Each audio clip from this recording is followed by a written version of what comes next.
Hey guys, my name is Jen Carrasco. I am a serial entrepreneur, founder of many six-figure businesses. I am also a skincare creator, an IFBB pro athlete that is extremely passionate about helping entrepreneurs grow their business and, most importantly, helping you and everybody else to own their shit. Welcome to Own Your Shit, the podcast. This is the show where we stop the comparison cycle, we eliminate the need for a secret sauce, and realize that the faster we own the way we stand in our own way, the faster and shorter the route is to creating that life we all crave. So, with that being said, now let's own your own shit. Hey guys, welcome to Own Your Shit podcast with Jen Carrasco. And I have an amazing man here. He's one of my Apex executive brothers. But before I go there, I want to please share, like, rate, review, get this out there for young entrepreneurs to get started. Let us help their journey. That is our goal. We want to help you as much as everybody else. So with that, I want to introduce another badass that I have on my podcast, and his name is Kevin. Kevin, I'm going to let you take it over. All right. I appreciate you having me on. I am Kevin Barrelle. I'm out of Atlanta, Georgia, on Barrelle Roofing. We've been in business for about 10 years. So when it comes to business and struggles and overcoming the adversity style mindset, I definitely am somewhat rehearsed in that area. So, in the growth and things like that. So we got a little own a couple different businesses. We have a small property investment company, and we own some commercial properties and stuff like that. So it's every single time it's the same thing when you're starting out. So don't think that like it's just because one business is rocking and rolling, right? Like it's rinse and repeat. When you start out from square one on any business, the startup is no different. It runs a little bit smoother, but the process is pretty much the same. So it takes time. And so anyway, yeah, I'm an Apex executives as well. And I've been looking forward to this podcast now for about a month. I was like, okay, cool. I get to jump on her podcast, and I was looking, I was like, holy shit, man, I'm going to be backed up for a while. This is let's go to the next month. And so here we are. And thanks for having me on. No, thanks for joining me. I'm excited. So what brought you into, because you have a roofing company, what started that? So actually the first job I ever had was roofing. And I was 14 years old, and I worked for a family friend, and I was just, I don't know, it was something that was intriguing to me. Yeah. I was the guy that was going up, tearing the roofs off, cleaning up the trash, obviously at 14. And it was just something that was intriguing to me, how it was like a puzzle piece going together.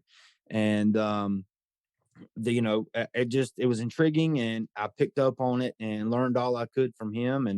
And here I am, and he works around us and sees us out and about and all the time. And he always blows the horn at me and tells me I don't know what I'm doing. So, and and he's told me before, he's like, man, I can't believe like you took it as far as you have. And, so I've been in the roofing industry for about 26 years, 27 years now. So, residential style, and we do some commercial and stuff. But, when it comes to steep slope residential, and asphalt shingles, that's what we eat, breathe, and sleep around here. So It feels like a lot of entrepreneurs that really excel their business. And I know that was for me as well, but a lot of them that I interview, it came from working at a young age and having a mentor to teach us.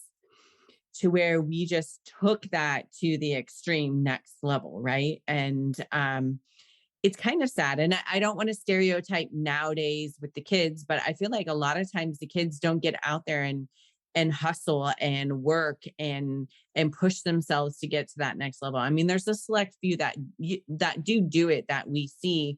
But I really think having that motivation at a young age is so important. Where do you feel like you got that drive and that motivation at such a young age? We didn't have a lot of money. Mhm.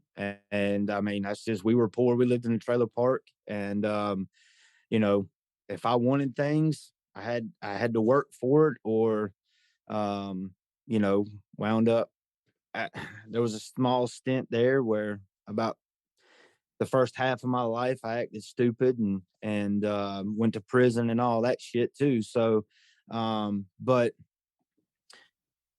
the the being broke, not, all the other kids getting new shoes, Jordans and all that stuff, and that was really, really popular in Yeah. the 90s, right? And I don't know, I wanted more. I knew there was more, and I knew there was a better way to get it, and I didn't like the struggle. So Yeah.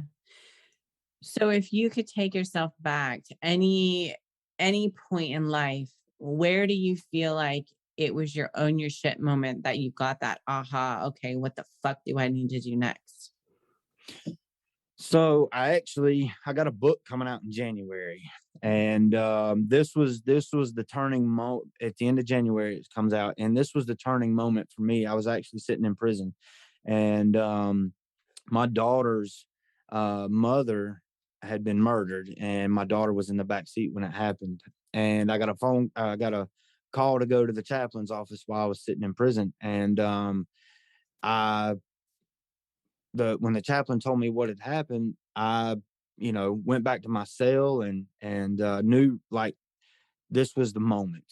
Like, I'm responsible for me, and I got to do what's best for me so I can be better for her.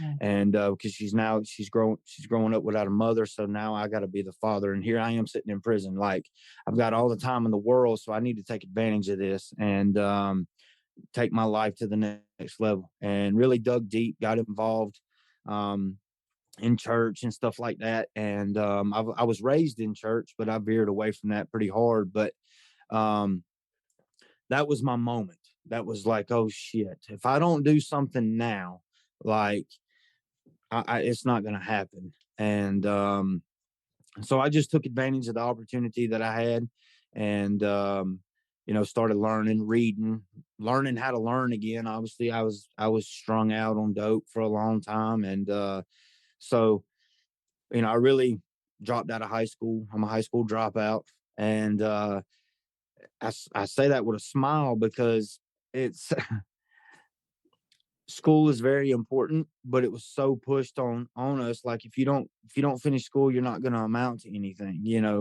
And I'm not in, and by no means to saying that dropping out of school is the way to go, and by no means, because now I learned that every single day that I wake up, I'm listening to a book, I'm reading a book, I'm in constant learn mode now. And I'd be much further ahead had I took the time to learn then. And so, yeah, I mean, it was that was the moment. Like, I knew that I had to take responsibility for why I was there, and my life, so I could be better.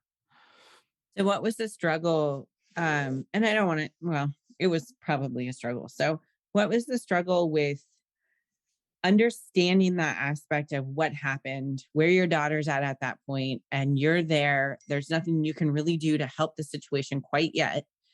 Um, but when you're able to help the situation, how is that whole transition for you? Like stepping out of prison, going in and being a father, but trying to figure out your future in your life. How was that for you?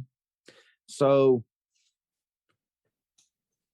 if you sit If you don't down, want to answer, you don't have to. no, I I think it's mean, beneficial for a lot of people. this is my shit. Yeah.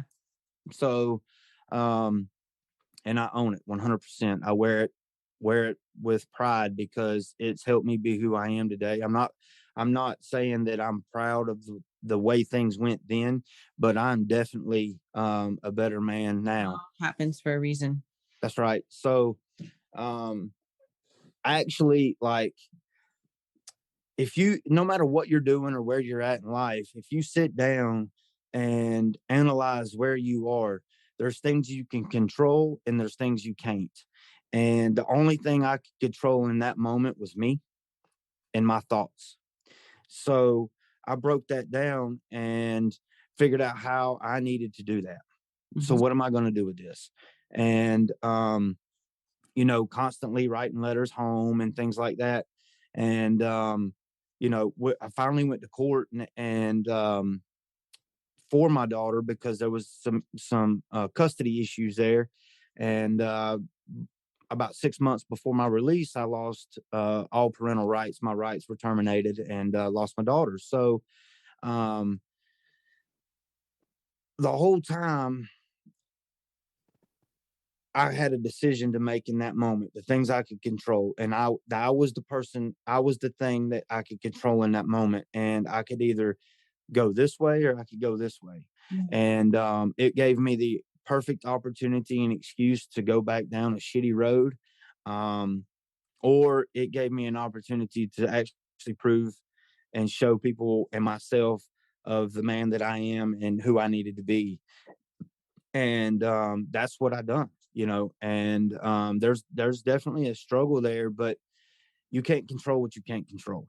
And pondering on that and staying focused on that shit it doesn't do any good for you. um because it keeps you up at night, you don't get good sleep, your health gets out of control, you start eating like shit. Mhm. And so I just stayed focused on one step at a time, and that was me and what I could control. And when I came home, again, I was still in that same mindset. Is I have a decision to make, and where is this decision going to lead? Where is this decision going to lead me to? And what can I do to control it? And if I make these decisions, is it going to put me in a position to where um, that I don't have control over it and me? So I stayed in my lane and stayed focused on what I could control. So Yeah. What were the tools that help you to control staying in your lane? Like, what were your little tools or tidbits that you did every day to keep you focused to what you wanted to do to go forward? so um, I had the pleasure of meeting some really high profile people in prison, and some were evangelists. I mean, we all make mistakes, right? And this man told me something, and he's passed away now, but he told me something. He said, "Son, if you ever want to get somewhere, you got to start giving somewhere." And that stuck with me to like no end. I always, and that's no matter what it is. If it's in business, if it's in with your money, it's with your time. It's if you want more energy, the thing you want more of is what you got to give more of. And because that's just how the universe works. You give more of it, you get more of it back. Mhm. And